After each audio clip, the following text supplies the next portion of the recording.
Assalamualaikum warahmatullahi wabarakatuh. Sahabat cerdas, berjumpa kembali di channel kami. Kali ini kita akan membahas soal SIMAK UI tahun 2016. Kita mulai dari nomor 16. Pernyataan yang tidak tepat tentang interaksi yang bersifat parasitis. Jadi parasit ini adalah sebuah simbiosis yang satu organismenya diuntungkan, yang satu dirugikan. Biasanya ada dua kelompok, ada ektoparasit, itu parasitnya di luar, contohnya seperti kutu kepala. Kemudian endoparasit, berarti parasit di dalam tubuh, contohnya cacing pita. Sifat yang pertama itu tadi ada ekto sama endoparasit. Yang kedua, ini tidak selalu spesifik. Contohnya seperti benalu, ini bisa parasit ke banyak pohon, jadi tidak hanya pohon mangga, bisa kedondong ya, dan pohon-pohon yang lain gitu. Kemudian yang ketiga, karena dia satu untung, satu dirugikan, yang satu itu mendapat makanan yang diuntungkan ini dari inangnya. Inangnya ini tidak selalu harus mati. Ada yang bisa mati, seperti virus itu bisa mematikan sel inang. Jadi parasit hanya mengambil makanan tanpa membunuh inang, ini salah. Bisa membunuh inang ya. Nih kesalahan di kalimat tanpa, berarti yang tidak adalah A. Parasit dapat hidup dalam tubuh inang untuk mendapatkan makanannya, berarti endoparasit. Parasit dapat hidup di luar tubuh inang, berarti ektoparasit, benar. Hubungan parasit dan sel inang tidak selalu bersifat spesifik.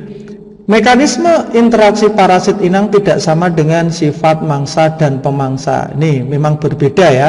Ini berarti benar. Contohnya kalau singa memangsa rusa, itu langsung membunuh semua ya, bagian daripada rusa tadi. Berbeda dengan parasit, itu mengambil sedikit demi sedikit perlahan untuk bisa membunuh inang. Oke ya, nomor 16A. Kita lanjutkan nomor 17.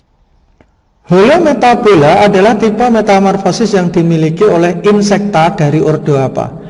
Jadi sahabat cerdas, holometabola ini artinya adalah metamorfosis sempurna. Nah, sehingga dia mengalami tahap TLPI, ada telur, ada larva, ada pupa, ada imago. Nah, biasanya ini dari ordo banyak sekali nih ya. Silediconehi. Yang pertama ada ordo Siphonoptera. Ini contohnya adalah kutu tikus ya, kutu anjing. Kemudian yang kedua Lepidoptera, contohnya kupu-kupu. Yang ketiga ada Diptera, lalat, nyamuk. Yang keempat Coleoptera, nah ini kumbang. Nah, yang kelima Neuroptera, undur-undur. Nah, yang keenam adalah Hymenoptera. Ini contohnya seperti lebah. Jadi jawabannya ini adalah Coleoptera, ini kumbang. Nah, lawannya holometabola itu adalah hemimetabola. Hemimetabola ini metamorfosis tidak sempurna. Contohnya H2OI. Ada Homoptera seperti hama, kutu daun ya. Kemudian Hemiptera, walang sangit. Ada Orthoptera, ini seperti belalang. Nah, kemudian ada Isoptera, contohnya capung. Begitu ya. Oke, nomor 17E. Kita lanjutkan ke nomor 18. Jenis tanaman berikut yang bukan merupakan siklus hidup anual. Jadi tanaman ini dibagi menjadi 3 kelompok, sahabat cerdas ya. Ada yang hidupnya anual, ada yang namanya biennial, dan ada parineal. Annual itu hidup siklusnya hanya 1 tahun. Ini 2 tahun. Yang parineal itu bertahun-tahun lama. Contohnya yang hidup 1 tahun ya. Nah, seperti terong ya, tomat, jagung, padi. Ini umurnya nggak sampai setahun gitu. Nah, sementara kalau yang biennial 2 tahun itu seperti wortel, seledri. Yang parineal bertahun-tahun itu contohnya seperti jati, mahoni ya. Oke ya, berarti di sini yang bukan adalah wortel dan seledri. Nah, sisanya ini merupakan tanaman anual ya. Berarti ini kentang juga termasuk anual ya, seperti itu. Oke, nomor 18E, kita lanjutkan nomor 19. Berdasarkan teori Hardy-Weinberg tentang keseimbangan Hardy-Weinberg sama dengan 1 apabila apa? Jadi hukum Hardy-Weinberg itu frekuensi gen akan selalu tetap jika memiliki beberapa syarat, ya. Singkatannya Tipolagencak. Yang pertama, itu tidak ada mutasi atau tidak ada migrasi. Yang kedua, populasinya harus besar. Nah, yang ketiga, jika ada laju mutasi itu harus seimbang antara gen dominan dengan yang resesif. 4, gennya ini punya daya hidup yang sama atau viabilitas yang sama. Dan yang terakhir, Cak, terjadi perkawinan acak. Jadi sahabat cerdas, jawabannya yang betul adalah E, populasi dalam jumlah besar. Oke, kita lanjutkan nomor 20. Pernyataan yang benar tentang dinding sel bakteri. Nah, ini sahabat cerdas ya. Jadi bakteri ini punya dinding sel yang tersusun oleh peptidoglikan. Nah, bakteri ini berdasarkan dinding selnya itu ada bakteri gram positif dan ada bakteri gram negatif. Biasanya dinding sel pada bakteri gram positif ini tebal. Nah, menyerap zat warna ungu. Kalau ini gram negatif itu tipis, menyerap zat warna merah. Nah, di gram negatif ini tadi ada lapisan tambahan namanya lipopolisakarida. Kita lihat sahabat cerdas gambar dari dinding sel bakteri. Nah, bakteri gram positif ya. Ini ada peptidoglikannya tebal tadi ya. Kemudian nggak mengandung lipopolisakarida. Kalau gram negatif, ini dinding selnya tipis ya, peptidoglikannya. Nah, ini di luarnya ada lapisan lipopolisakarida. Kita lihat ya, bakteri gram negatif menyerap zat warna ungu, salah. Lapisan terluar dinding sel bakteri gram negatif lendir, salah. Bakteri gram positif dalam suasana asam berwarna merah. Jadi bakteri ini tidak dipengaruhi oleh pH. Jadi pH itu tidak mempengaruhi pewarnaan pada gram positif maupun gram negatif. Kemudian bakteri gram positif memiliki lipopolisakarida, salah. Yang benar adalah gram negatif. Dinding sel bakteri peptidoglika. Nah, ini nomor 20E. Kita lanjutkan nomor 21. Pertumbuhan sekunder pada batang terlihat pada potongan apa? Jadi pertumbuhan sekunder sahabat cerdas ini adalah pelebaran. Nah, salah satunya ini merupakan aktivitas dari kambium. Nah, pada tanaman yang paling sangat terlihat adalah pertumbuhan kambium vaskuler ke arah luar itu membentuk floem sekunder, ke arah dalam ini membentuk xilem sekunder. Nah, pertumbuhan ke arah dalam ini, xilem sekunder ini yang akan membentuk lingkaran tahun. Nah, ini yang paling terlihat sahabat cerdas ya. Jadi lingkaran tahun ini merupakan aktivitas kambium yang menyebabkan tanaman menjadi membesar atau pelebaran diameter batang. Jadi jawabannya C. Nah, ini. Nah, yang A ini hanya menunjukkan ikatan pembuluh yang ada di batang dikotil. Nah, ini ikatan pembuluh yang ada di batang monokotil. Nah, yang C tadi ini memang dimiliki oleh batang dikotil, yaitu gambar lingkaran tahun. Nah, yang D ini adalah gambar dari akar monokotil, sementara yang E ini gambar dari akar dikotil. Demikian sahabat cerdas ya, nomor 21C. Kita lanjutkan nomor 22. Ketepatan dan kecepatan ekspresi suatu gen tidak dikendalikan pada tahapan apa? Jadi sahabat cerdas, DNA itu punya dua sifat. Yang pertama namanya autokatalis, yang kedua adalah heterokatalis. Nah, yang berhubungan dengan ekspresi gen, sahabat cerdas, ini merupakan proses sintesis protein. Nah, sintesis protein itu bagaimana? Sintesis protein ini saat DNA itu melakukan proses transkripsi mencetak namanya RNA duta. Nah, berarti heterokatalis nih sifatnya. Berarti DNA melakukan transkripsi. Berbeda dengan autokatalis, ini DNA membuat DNA, namanya adalah replikasi. Nah, sintesis protein ini berhubungan dengan DNA mentranskripsi ya. DNA melakukan transkripsi mRNA, kemudian mRNA akan diterjemahkan oleh tRNA, terus akan membawa asam-asam amino dirangkai menjadi protein. Nah, ada dua proses di sintesis protein ini. Yang pertama ada transkripsi. Nah, yang kedua ada translasi. Setelah translasi selesai, maka terjadi proses pemotongan. mRNA itu yang dipotong adalah bagian yang namanya intron. Nah, nanti disebut proses splicing. Ya, splicing itu pemotongan atau degradasi mRNA. Ya, oke ya. Berarti ini masuk, ini pembagian sama dengan splicing RNA. Replikasi, nah ini yang tidak, sahabat cerdas. Oke, nomor 22B, kita lanjutkan 23. Pada tumbuhan vaskuler, alga dan cyanobacteria yang digunakan untuk mereduksi NADP menjadi NADPH2 adalah, jadi sahabat cerdas ya, pada saat reaksi terang fotosintesis itu kan ada proses yang namanya fotolisis air. Nah, air itu dipecah, H2O itu menjadi 2H plus setengah O2 plus elektron.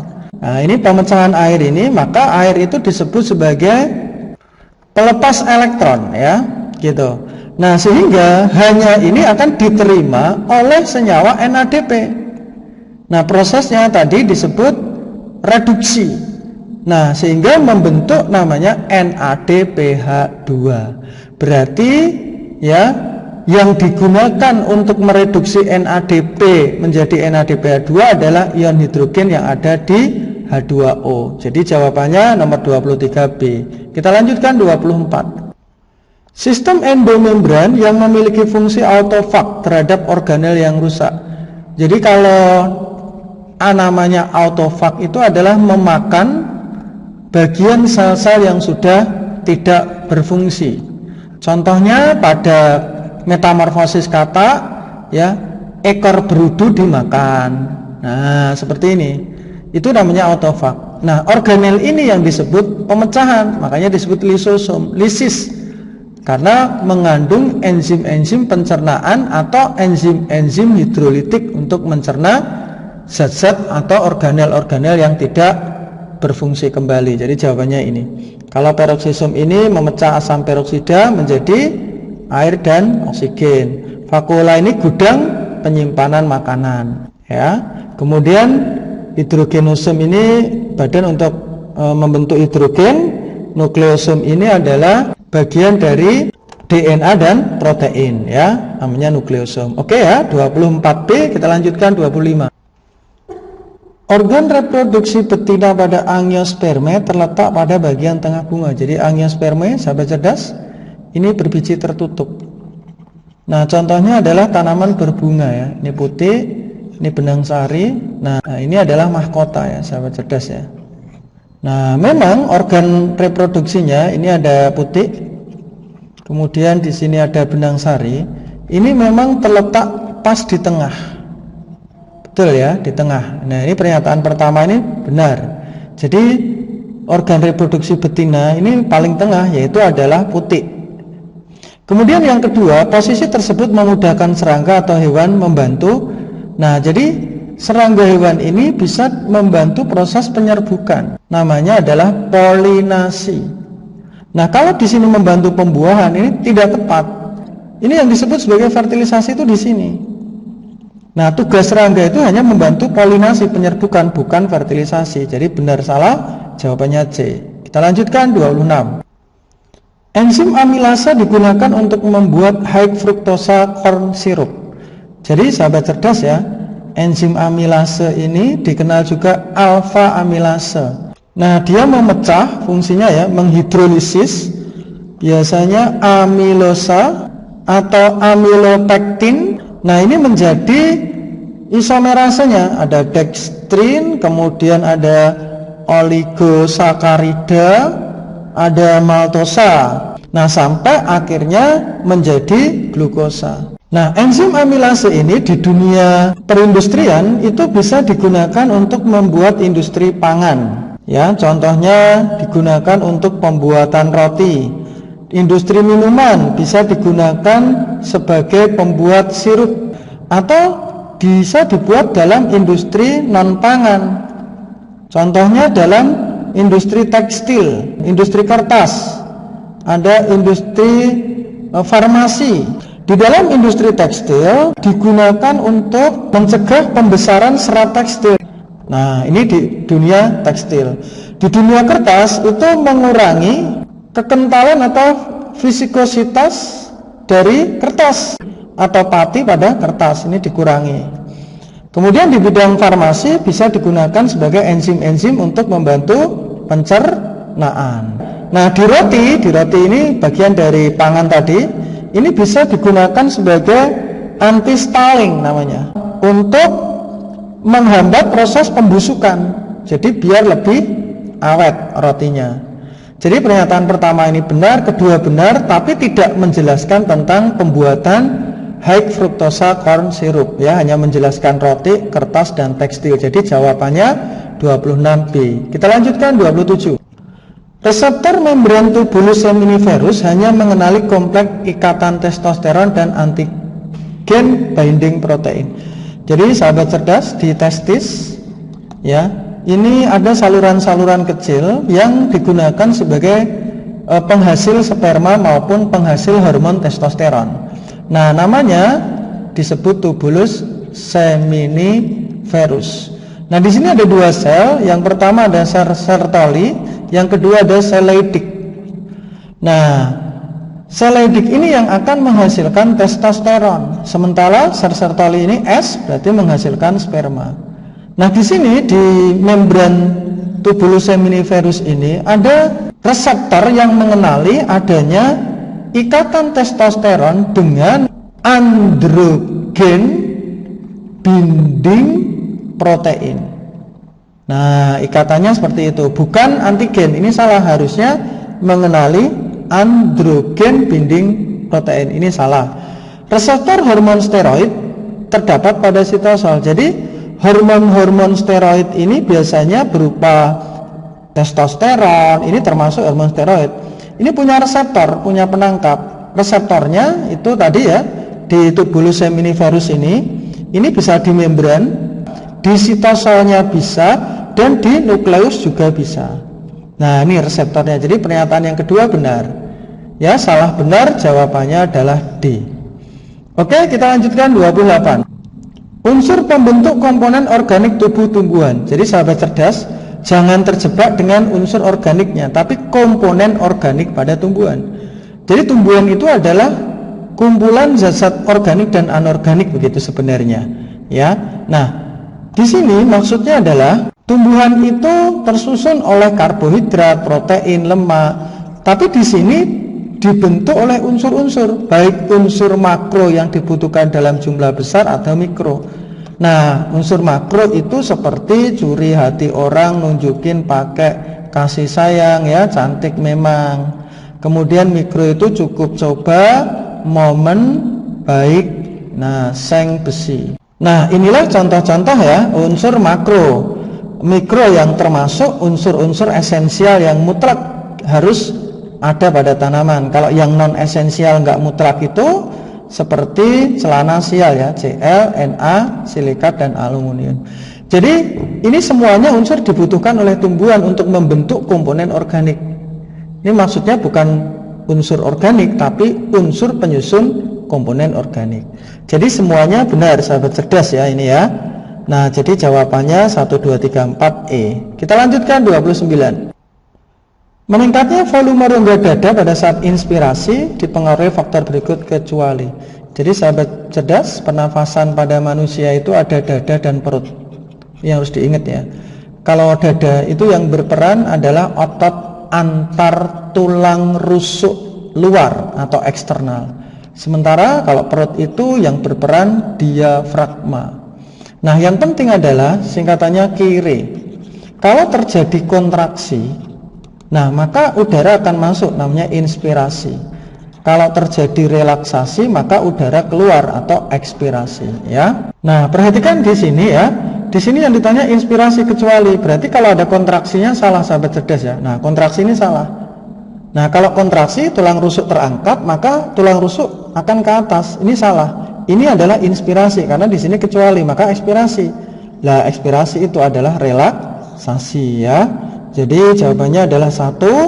Kalau terjadi relaksasi diafragma berarti pernafasan perut. maka udara akan terdorong keluar. Tulang rusuk ya turun ke posisi semula. Jadi jawabannya adalah 13B. Kita lanjutkan nomor 30. Pernyataan gambar di atas merupakan karakteristik karyotik kelainan kromosom apa? Jadi sahabat cerdas, di sini ada tandanya dia mengalami kelebihan pada kromosom ke-21, namanya trisomi 21 atau dikenal sebagai sindrom Down. Nah, atau dikenal juga mongoloid ya. Ciri-cirinya biasanya mikrosipali, kepalanya kecil, sahabat cerdas ya. Kemudian ada retardasi mental, IQ-nya rendah. Simian len, garis tangannya itu cuma satu ya. Kemudian matanya sipit, mongoloid, membentuk lipatan-lipatan, dan biasanya jari-jari di kaki itu antara jempol dengan telunjuknya itu melebar ya. Nah, seperti ini. Jadi bentuk kepala ini mikrosepali ini benar yang pertama. Organ seksual abnormal, tidak berkembang, wajah menyerupai anak kecil. Nah, organ seksualnya itu sebenarnya kalau pada laki-laki itu steril, mandul. Tapi kalau pada perempuan itu tetap fertil, tetap subur, sahabat cerdas. Nah, ini tidak berkembang ini biasanya pada pria. Kalau wanita berkembang tapi kurang normal, ini boleh. Cuman wajah menyerupai anak kecil ini salah. Dada berukuran kecil tidak ya. Mata menjadi sipit ini benar. Bertubuh pendek betul, tapi kehilangan lipatan kulit di leher salah. Pembengkakan tangan dan kaki ini tidak. Jadi jawabannya 13 yaitu B. Demikian sahabat cerdas pembahasan SIMAK UI tahun 2016. Tetap semangat. Wassalamualaikum warahmatullahi wabarakatuh.